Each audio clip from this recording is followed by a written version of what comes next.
ከኮንሶ ዞን ስለ ሀገር ልትመክር በአዲስ አበባ የተገኘችው ወንጌላዊት ቤኛ ከሐምሌ 8 ጀምሮ ስለ ነገ ተስፋ የምታደርገውን እውን ለማድረግ የድርሻዋን ልታሳርፍ ተገኝታለች። ሙሉ ኢትዮጵያን በጉባኤው አግኝቻለሁ የምትለው ወንጌላዊት እስከ ዛሬዋ ቀን ድረስ በምክክሩ ቆይታዋ ተስፋዋ ወደ እውነት እንደሚቀየር ያረጋገጠችበትም ሆኗል። እኔ በሀገራው ምክክር ቆይታዬ በጣም ደስ የሚል ነገር ነው ያየሁበት።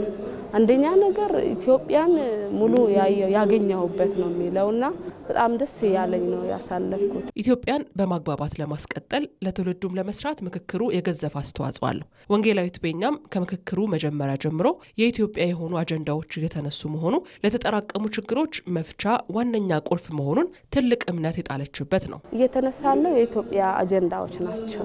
ለምሳሌ ስለ ሰላም ግንባታ፣ ሀገርን እንዴት ማስቀጠል እንዳለብን፣ ስለ ሃይማኖት መሰረት መጣል አለብን። መሰረት ጥለን ልጆቻችን ደስ በሚል ሁኔታ የተፈራረሰች ኢትዮጵያን ሳይሆን በአንድነት የተግባባች ኢትዮጵያን ለማስረከብ ነው ጥረታችንና ምክክራችን።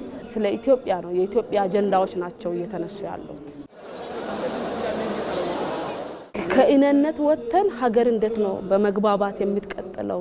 ብዙ ነገሮች አሉ። ኢትዮጵያን ከዚህ በፊት ለማፈራረስ ብዙ ኢትዮጵያን ለማለያየት የሚደረጉ ጥረቶች ነበሩ። ያን ለመቅረፍ ነው እኛ በቃ ሰላም የሆነች ኢትዮጵያን ለማስቀጠል ነው መሆን ያለበት። ስለ አንድ ክልል ሳይሆን እንደ ኢትዮጵያ ሀገር ነው ማውራትና መነሳት ያለብን ብለን ራይት ያደረግናቸው እየተራረምን ነው ያለነው።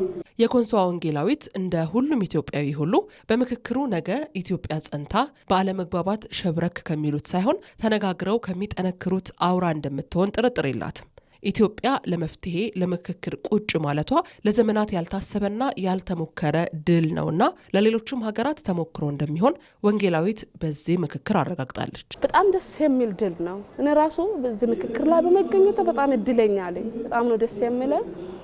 ለሌላ ሀገሮች ራሱ አሪያ ይሆናል ብዬ ሌሎች የሚጣሉ የውጭ ሀገራት የሚሆኑ ከኛ ይማራሉ፣ ከኢትዮጵያ መማር አለባቸው። ታውቂያለሽ እኛ አሁን በዚህ ምክክር ሀገር ትድና በአንድነት ቀጥላ ኢትዮጵያ ይሄ ሲሆን ኢትዮጵያ መክራ ነው ተመካክረው ወደ አንድነት መተዋል ብለው ከኛ ተመክሮ ወስደው ሀገራችን ኢትዮጵያ በሰላም ትቀጥላል። ሌሎች ደግሞ ምሳሌ ትሆናለች ብዬ አምናለሁ። ሀገር ባሉባልታ ሳይሆን የጎበጠን ለማቅናት በሚቀየስ ቀና መንገድ ትገነባለች።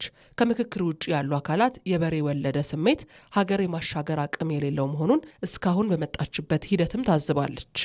የሚቀመጡ ምክረ ሀሳቦች እንዴት ለወደፊት ኢትዮጵያ መቀጠል አለባት ነው።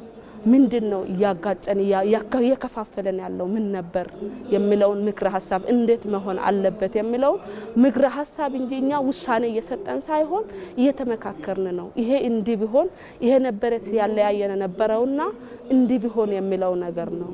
ግን አሉባልታዎች እኛም ውጭ ስንወጣ የምንሰማቸው አሉባልታዎች አሉ። ይሄ አይጠቅምም፣ ሀገርን ሊገነባ አይችልም። እኛ እየተመካከርን ሀገር እንዴት መቀጠል እንዳለባት ኢትዮጵያን ለማስቀጠል ለመገንባት ስራ ነው እንጂ በወሬ ደረጃ ምክረ ሀሳቦችን እዚያ ያወራነውን ትተው ውጭ ላይ ራሳቸውን አጀንዳ ነው የሚያራምዱት።